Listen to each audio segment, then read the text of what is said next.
Coucou, on se retrouve aujourd'hui, nous sommes le 19 juillet et je vous retrouve pour mon petit quotidien numéro 19. J'espère que vous allez bien. Moi ça va, en plus, normalement le soleil va pointer le bout de son nez aujourd'hui. D'où le petit Cadaqués en version DK, attention quand même. J'ai pas mis celui version light, j'ai mis celui version DK. J'ai doublé de la soyeuse de Fonty. Donc c'est deux fils ensemble. La soyeuse, elle a un métrage de 450 mètres au 100 grammes. Donc c'est une fingering très très fine. Un peu plus fine qu'une fingering classique. Et du coup, en doublant les fils, bah, ça m'a fait une sport. Entre sport et déca, quoi. Voilà. Cadaqués donc de Émilie Louis, atelier Émilie sur les réseaux. Donc il se caractérise ce petit top par ses petites bretelles en torsade, très très belles. Donc des deux côtés pareil. On vient faire donc deux triangles. On fait pareil pour le dos. Est-ce que je vais pouvoir vous montrer? Faut que je me tourne. Hop, voilà, pareil pour le dos. J'espère que vous avez vu quelque chose. Moi, j'ai rien vu. Et ensuite, eh ben, on descend tout droit jusqu'à la fin. Et alors, on a, je crois, des options dans le patron pour évaser le top sur le bas. Moi, j'ai pas besoin d'évaser. Et en bas, on vient finir par un rang en vert, je crois, avant de rabattre. Voilà, c'est la seule petite finition qu'il y a. Et là, c'est des I-cords, il me semble, que l'on tricote, que l'on fait pendant le tricot. Voilà, en glissant les trois dernières mailles de l'aiguille comme très souvent. Voilà pour ce que je porte. J'adore la couleur. Le fait, alors la soyeuse c'est la soyeuse, je sais plus. Je crois que c'est la soyeuse de Fonty. C'est 50% mérinos, 30% mohair et 20% soie. Donc que des fibres naturelles qui permettent la respiration de la fibre. Hein. C'est une fibre, là quand je la touche, elle est fraîche. C'est une fibre thermorégulatrice, c'est-à-dire que quand j'ai froid, quand notre corps est froid, parce que la laine en fait, le pouvoir entre guillemets de la laine agit sur la peau, au contact de la peau. Quand il sent qu'on a la peau fraîche, la laine va venir chauffer. Et quand on a la peau chaude, ça va thermoréguler, c'est-à-dire que il va se calmer dans sa puissance de chaleur en fait. Voilà, c'est tout simplement pour que les moutons, les animaux qui vivent dehors, n'aient pas trop chaud l'été et n'aient pas trop froid l'hiver, tout simplement. C'est pour ça que je précise que c'est au contact de la peau, c'est très important.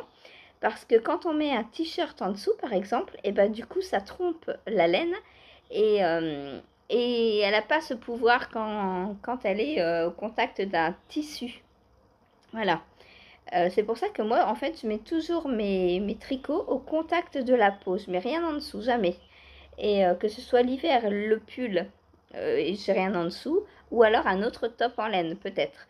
Mais j'ai jamais rien j'ai pas un t-shirt en coton ou quoi que ce soit. Sinon, ça enlève le pouvoir de la laine, en fait.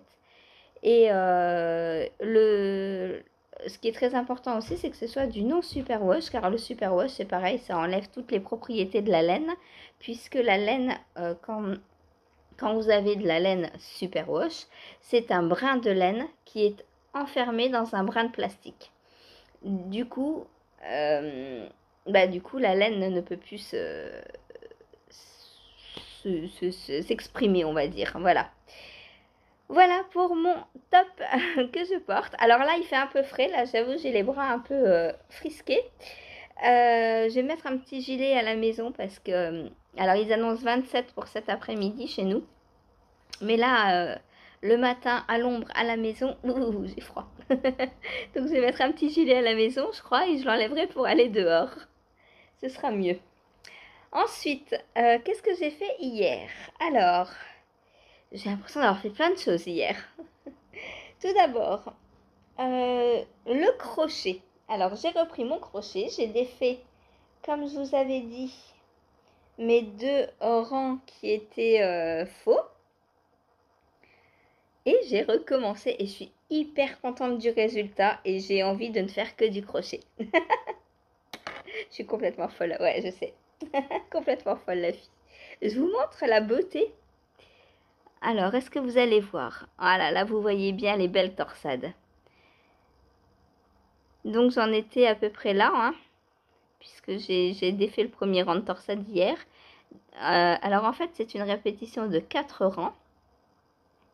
Le motif de torsade, et là j'en ai fait 2. Et finalement, c'est très simple à faire. Une fois qu'on a compris comment on fait la torsade et comment se dessinent les rangs, là, j'ai plus besoin du patron pour l'instant. Donc là, c'est le devant ou le dos, peu importe, puisque ça va être les mêmes. Donc, je vais venir faire... Il faudrait que je vous baisse un peu. Je vais venir faire donc vous voyez rien non plus. De la taille donc jusqu'à ici à peu près. Donc, j'ai encore un peu de boulot. Voilà, et ensuite je ferai le même pan donc pour derrière. Et puis après, je crois qu'il y aura les bretelles à faire et une basque dans un autre point. Voilà. Alors pour l'instant, c'est très élastique avec ce fil. J'ai bien fait de changer de fil, hein. Je pense que le problème venait beaucoup du coton. Faudrait que je le réessaye maintenant que j'ai compris le point avec le coton pour voir. Alors, mon seul petit problème, c'est qu'il y a pas mal de petits trous, mais bon, c'est normal. Donc, je sais pas. Est-ce que... Bon, après, sur la peau, est-ce que ça se voit les trous? Pas tant que ça, hein. Sur la peau, ça se voit pas tant que ça. Là, c'est parce que il n'y a rien derrière, justement. Mais quand il y a la peau... Ouais, je pense que ça passe. On verra. On verra, on verra. Sinon, je le mettrai que chez moi ou pour aller au parc ou je ne sais pas.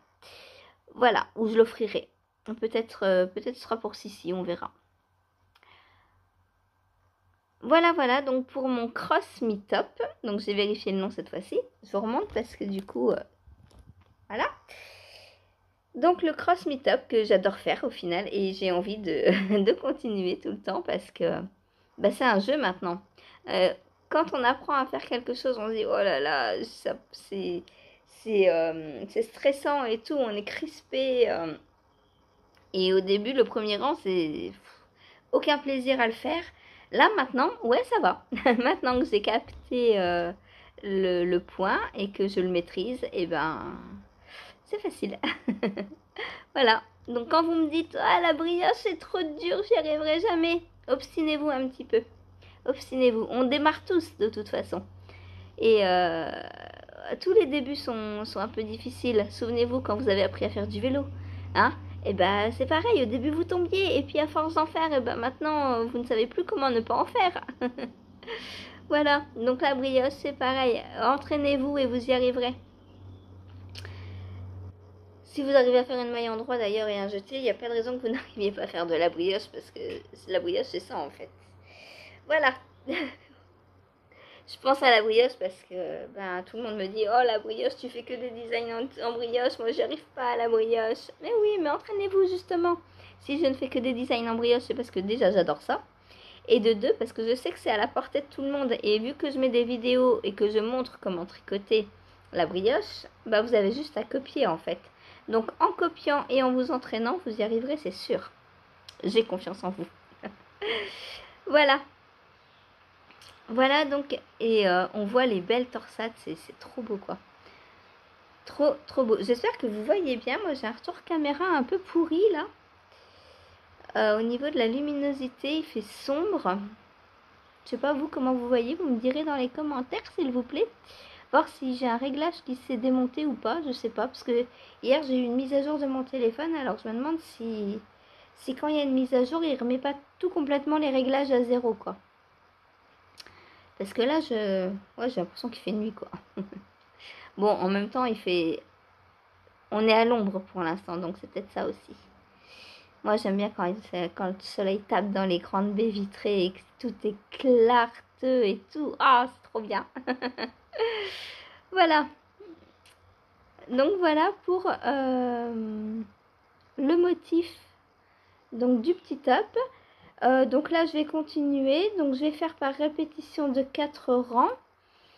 Je pense que je vais... Alors, combien est-ce qu'il faudrait que j'en fasse?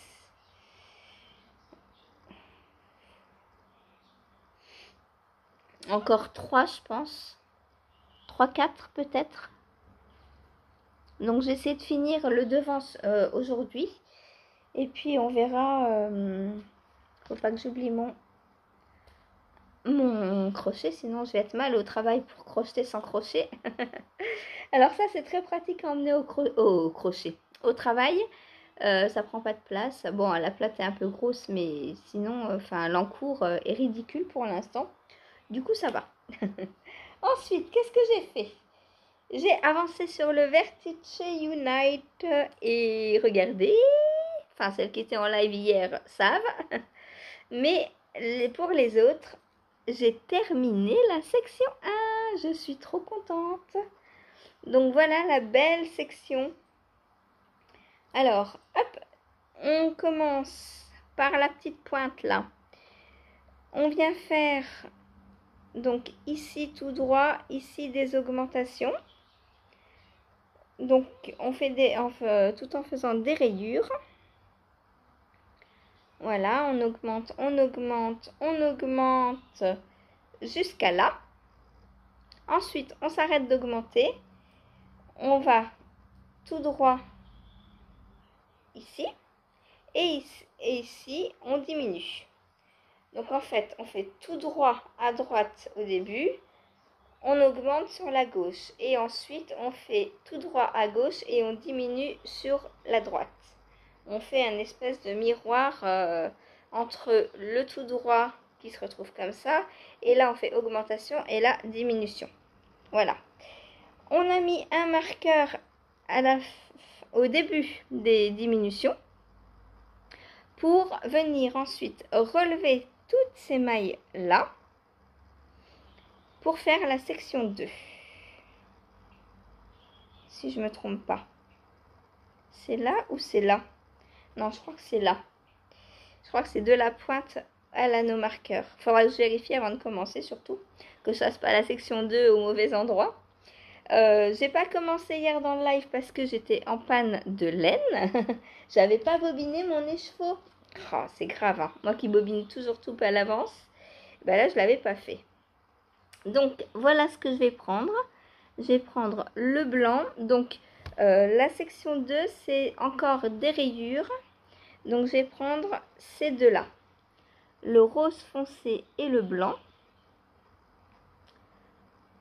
Et ma dernière couleur, ce sera ça. Donc, je voulais pas mélanger ces deux-là parce que bah, je trouve que ça fait pas assez contraste. Donc, je me suis dit, on va prendre ces deux-là, c'est mieux. Donc, ça, ce sera C et D, les couleurs, C et D. Ou C, attendez, laquelle j'ai mis en C et laquelle j'ai mis en D. Je l'ai noté quelque part. Où c'est là normalement, oui. Alors, A, marron. Donc, couleur A. Bon, toi, s'il te plaît, on voit rien avec toi. Couleur A, c'est le marron. Couleur B, le vert. Couleur C, le rose. Couleur D, le blanc. Et couleur E, le rose clair. Voilà, parce qu'après, en fait, j'ai choisi comme ça parce que j'ai regardé bien toutes les prochaines sections. Et comme on va refaire des mélanges, je crois par exemple qu'on va faire... je crois qu'à un moment, je vais remélanger le vert ou le marron. Je crois que ça va être le marron et le vieux rose qui vont être mélangés après. Donc fallait que ça aille ensemble. Bon, ça va aussi, mais là, il y a des moments clairs et du coup, j'avais peur que ce soit pas assez contrastant aussi. Du coup, il faut bien faire attention à tout ça quand on prévoit ses couleurs. C'est pour ça que je suis pas trop fan des MCAL, parce qu'on peut pas prévoir les couleurs en fonction de ce que ça va donner, puisqu'on sait pas ce que ça va donner. C'est pour ça que là, la chaussette, j'attends un peu, parce que je me demande si je me spoil et que je vais voir toutes les semaines le résultat, voir si je peux commencer ou pas, ou si j'attends carrément la fin de la chaussette pour la commencer. Parce que je me dis que...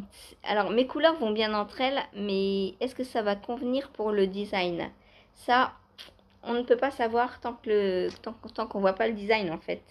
Et c'est ça qui m'embête dans les MCAL, c'est que bah, au niveau couleur, si on prend par exemple... si j'avais eu juste ça en rayure, ça va. Mais par exemple en jacquard ou en mosaïque, ça le ferait pas. Ce serait beaucoup trop proche. Et du coup, ben, je me dis que si dans la chaussette, par exemple, il y a de la mosaïque ou du jacquard, ben, mon écheveau principal de chaussette risque de se confondre un peu avec le violet que j'ai pris en contrastant. Et du coup, c'est pour ça que j'attends un peu. Du coup, MCAL, c'est bien, mais quand on a des couleurs, ou alors il faut prendre des solides, des complètement solides comme ça, et là, il n'y a pas de problème. Si on prend du solide, bien contrastant, pas prendre un comme ça, un violet, un blanc, enfin voilà, prendre par exemple un rose, un bleu, un vert, prendre vraiment des couleurs bien distinctes. Là, ça peut le faire. Mais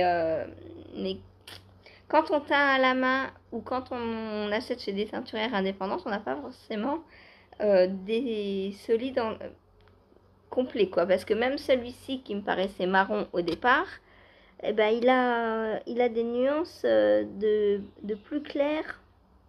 Et d'ailleurs, on le voit très bien sur le châle, hein, puisque sur le châle, à certains endroits, on voit que c'est un peu plus clair. Ici, par exemple, c'est un peu plus clair. Au début, là, ça se voyait bien parce que les rangs étaient petits. Et du coup, bah, ça a concentré la partie plus claire. Et on a l'impression que j'ai carrément pris une troisième couleur, en fait. Alors que non, c'est le marron. Mais plus clair. Après, ça le fait, mais moins parce que les rangs sont plus grands. Et du coup, après, c'est très très beau. C'est pour ça aussi que je vous dis que les échantillons pour voir les couleurs, ça sert à rien. Parce que qu'on fasse un échantillon sur 20 mailles ou sur 90 mailles, bah, ça n'a pas du tout le même rendu. Voilà.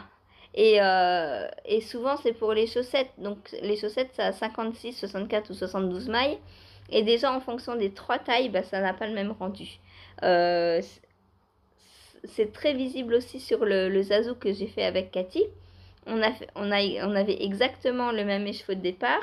Et notre pull ne donne absolument pas pareil, quoi. Enfin, c'est parce qu'on n'a pas fait la même taille.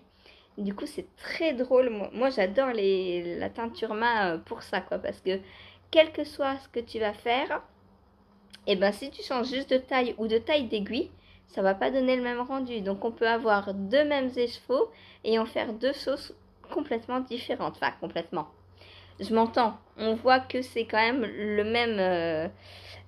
même écheveau de base. Mais nos rayures ne donnent pas la même chose. Enfin, c'est rigolo, quoi.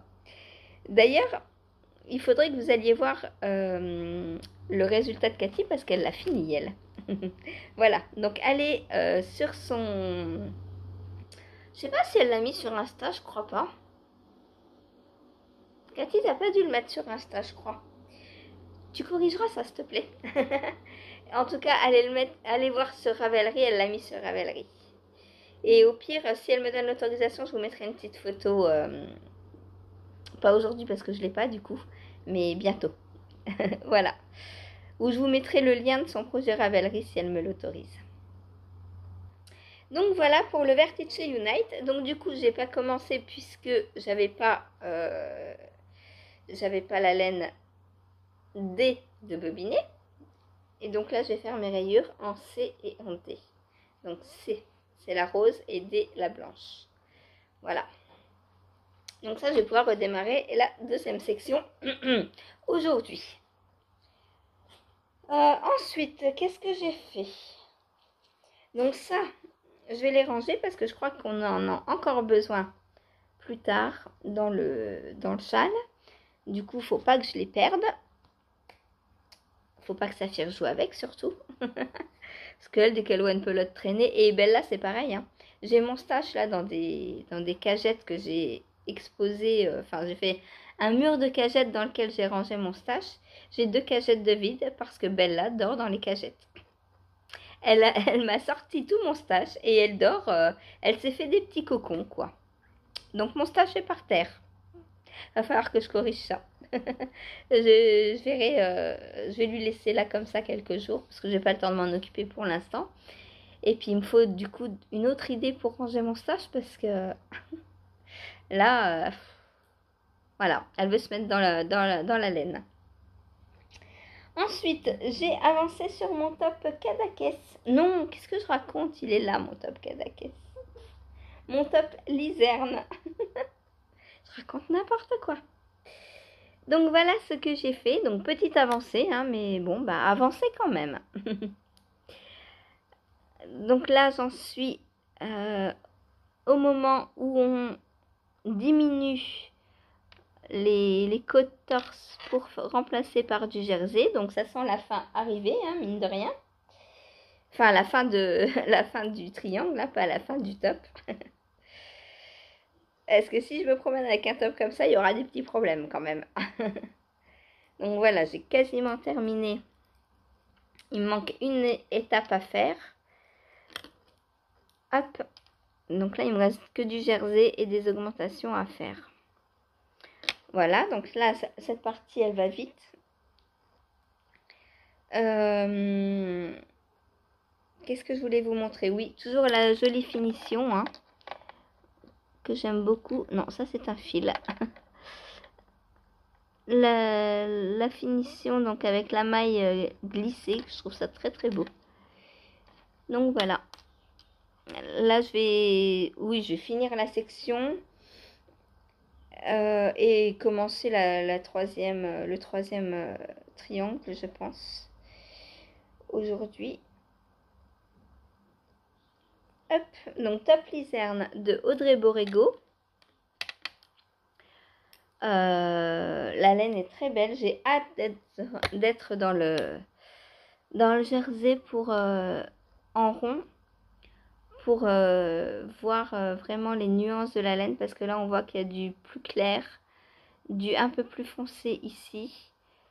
C'est vraiment trop beau, j'adore les nuances. Et du coup j'ai hâte d'être en rond pour voir tout ce que la laine offre comme nuance. Voilà, j'aime beaucoup. Je regrette pas du tout de l'avoir fait une deuxième fois. Alors des fois on me demande si ça ne me dérange pas de faire une deuxième fois les mêmes en cours. Parce que là, le Vertice Unite, je l'avais déjà fait pour moi. Là, je le fais pour Laura. Et j'ai dit que je le referais sans hésiter pour moi encore une fois dans mes restes. Et non, ça me dérange pas du tout en fait. C'est pas le seul que j'ai fait plusieurs fois. Lui, je l'ai fait plusieurs fois, enfin 2 fois. Je l'ai fait en version d'écart en top. Et pendant le test de la version light, je l'ai refait en robe, en version robe, dans une couleur un peu saumon. Et qu'est-ce que j'ai fait plusieurs fois encore? Le pull Elanide à rayures de Audrey Borrego aussi. Je l'ai fait une fois en version pull pendant le test et une fois en version robe après le test dans mes laines filet-main. Qu'est-ce que j'ai fait plusieurs fois d'autres? Je ne sais plus. Le cal d'agile, je compte le refaire. J'ai dû faire d'autres choses aussi plusieurs fois. Mais comme ça ne me vient pas. Mais du coup, non, ça ne me dérange absolument pas. Voilà. Il y a un pull de Maria Made Design que j'avais fait plusieurs fois aussi. parce que j'en avais offert. Ah bah il y a les versions aussi enfants adultes. Par exemple le Jules Borde de Lucienne Tricotte. Donc c'est le pull de Noël que j'ai fait pour moi en test. Et après je l'ai refait en version enfant pour Alice, la petite que je gardais avant. Il y a le pull Mathilde, je crois. Pareil, je l'ai fait en version test pour moi et en version test euh, bébé pour le neveu de Richard. Il y a le pull en déca de Malorae aussi en reste que j'ai fait pour moi en Latlopi et pareil pour une petite fille en, en reste aussi, en bande rose. Enfin, il y en a plusieurs que j'ai fait comme ça 2 fois et franchement, ça ne me gêne absolument pas. Et il y en a même, comme le Vertice Unite par exemple, ça ne me dérangerait pas du tout de le refaire. Le newspaper, pareil, j'aimerais bien me le refaire alors que je l'ai déjà fait, mais c'est pas grave. Le pull Sicilia que j'ai designé, j'aimerais bien m'en faire un version robe pour moi. Enfin voilà quoi, moi quand j'aime un patron, ça me dérange pas de le refaire. Voilà. À partir du moment où j'ai aimé le tricoter et où le rendu me convient, bon, il n'y a pas de problème, je peux en faire 5, 10, pas de souci. Voilà. Ensuite, qu'est-ce que j'ai fait d'autre? Ça non, j'ai pas touché, ça non plus. J'ai touché un tout petit peu, mais un tout petit peu à ma chaussette Merlin. En attendant que je sais plus quoi. J'attendais quoi? Je sais plus. Et du coup, j'ai avancé sur la bordure, enfin sur la rayure bleu marine. Mais bon, pas grand chose quoi. À peine 10 minutes, j'étais dessus. C'est pratique d'avoir une paire de chaussettes en rond comme ça à emmener tout le temps partout. Ah bah oui, je faisais la queue. Je suis allée acheter du café hier et je faisais la queue du coup au magasin. Et c'est pendant la queue que j'ai tricoté quelques rangs. Voilà, donc toujours avoir une paire de chaussettes sur soi, c'est très pratique. Ça avance un petit peu, mais ça avance du coup. Euh, et voilà. Et ça évite d'attendre sans rien faire à la caisse. J'ai horreur d'attendre sans rien faire. Il faut que je fasse quelque chose.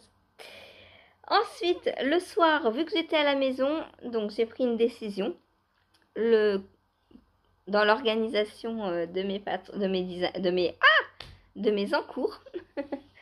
Quand je suis au travail, donc je prends ma chaussette Merlin le soir ou le top Lizerne puisqu'il est petit. Mais quand je suis à la maison, j'avance sur ma Zazou, ma robe Zazou. Et donc hier soir, j'ai avancé sur ma robe Zazou. Comme ça, elle avancera les jours où je serai à la maison. Et voilà ce que j'ai fait donc hier soir. Et j'en ai aussi profité pour jouer au rugby. J'ai mon cas qui commençait à partir un peu dans tous les sens. Du coup, j'ai refait une petite pelote avec mon cake. Donc là, il me reste pas grand chose à tricoter. Hein. Ma balance remarche. J'ai pesé quelque chose ce matin. Et donc là, il me reste 30 grammes. Voilà. Donc 30 petits grammes pour finir le corps de ma robe. J'espère que ce sera assez long. Franchement, j'ai pas envie de tout démonter une fois que la robe sera finie. Donc voilà pour l'instant ce que ça donne.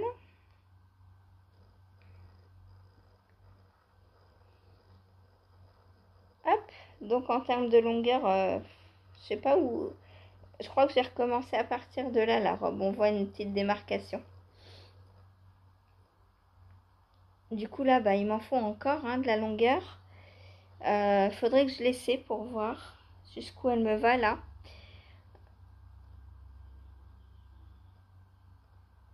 Et voilà. Et j'ai hâte de la terminer. Mais là, 30 grammes, prochain jour où je travaille pas, normalement, c'est fait. Hein. normalement. Voilà, voilà. Donc, comme je vous disais tout à l'heure, hein, mon résultat ne donne absolument pas pareil que celui de Cathy. Et même là, hein, on voit très bien que quand j'étais en aller-retour, ça donne pas pareil qu'en rond après. Et les manches, c'est pareil. Les manches, au début, il y avait des diminutions. Et après, il n'y avait plus de diminution. Et ben, on voit très bien que l'échantillon n'est pas le même, en fait. Donc, en fonction du nombre de mailles que l'on a, le rendu n'est pas le même. Voilà. Voilà. Et la deuxième, ça le fait, mais un peu moins. C'est complètement bizarre. Ça fait pas du tout le même rendu. Je sais pas si je vais réussir à vous montrer les deux manches en même temps.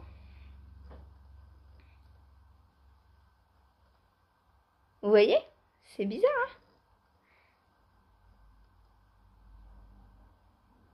Je sais pas pourquoi ça fait ça. Pourtant, entre la manche là et celle-là, c'est le même nombre de mailles. Mais ça donne pas non plus pareil. Moi, ça me dérange pas. Je trouve ça trop drôle. Je trouve que c'est magique, la teinture. Voilà. Donc voilà pour ma robe Zazou, qui j'espère va finir en robe. Pour l'instant, elle est bien partie. Puisqu'il me reste 30 grammes, ouais, je pense que la robe, ça va le faire. Je suis contente. Ça me fera une nouvelle robe d'hiver parce que là, pareil, c'est bien chaud. Hein. C'est la laine roumaine. Donc 70% mohair et 30% mérino. Donc elle est vraiment bien chaude. Et comme je ne fais pas d'essence positive, elle va être près du corps et du coup, elle va bien chauffer. Voilà. Oh, j'ai hâte de la porter, quoi. Elle resplendit de couleur, elle est trop belle. J'adore. Voilà. Bon, sinon, qu'est-ce que j'ai d'autre à vous dire? Bah rien, je crois. Hein. Non, c'est bon. Ah, mais non, j'ai un autre en cours encore à vous montrer. Où il est?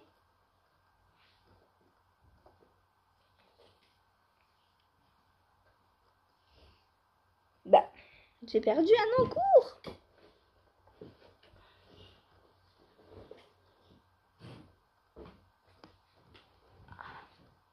Il est derrière moi. C'est le test donc du gilet Onésime. Donc j'ai avancé pas grand chose, mais un petit peu quand même. Donc il faut vous montrer. Hein. Donc voilà ce que j'ai fait hier. Donc pour rappel, on tricote dans la hauteur, comme ceci.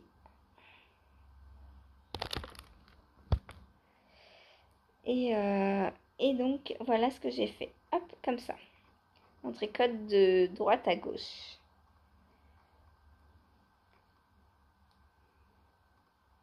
Voilà pour l'instant mon début de gilet. Je suis trop contente, trop impatiente de le continuer. Là c'est un peu long parce que on a plein de rangs à faire juste à l'endroit, sans augmentation, sans diminution, sans rien. Mais bon, les rangs ne sont pas longs. Donc ça va quand même. Voilà, ça va. Ça se fait. En plus, avec la laine fil et main, je sais pas si vous voyez, mais on voit le dégradé quand j'ai changé de pelote. C'est à partir d'ici, le rose est un peu plus clair. Il est où ma pelote? Hop, donc voilà, c'est celle-ci que j'utilise là. Je vous remets à l'endroit. Hop, c'est celle-ci que j'utilise. Donc après, je vais avoir celle-là. Donc encore un peu plus claire. Et après, j'aurai celle-ci. Donc là, on part... il y a du rose à l'intérieur. Mais le dessus est plus bleu. Voilà. Il va falloir que je refile aussi parce que... Et que je remette en pelote quelques petits écheveaux. Je pense que je vais mettre ceux-là d'abord. Les licornes là. Après mes roses, je vais faire mes licornes vu qu'il y a aussi du rose dedans. Je me dis que ça peut être pas mal. Et j'aime beaucoup mon idée d'avoir fait un fil bleu un peu en fil rouge. C'est-à-dire garder dans chaque retors, mettre un fil bleu avec une autre couleur. Parce que je trouve que ça va faire une uniformité du coup.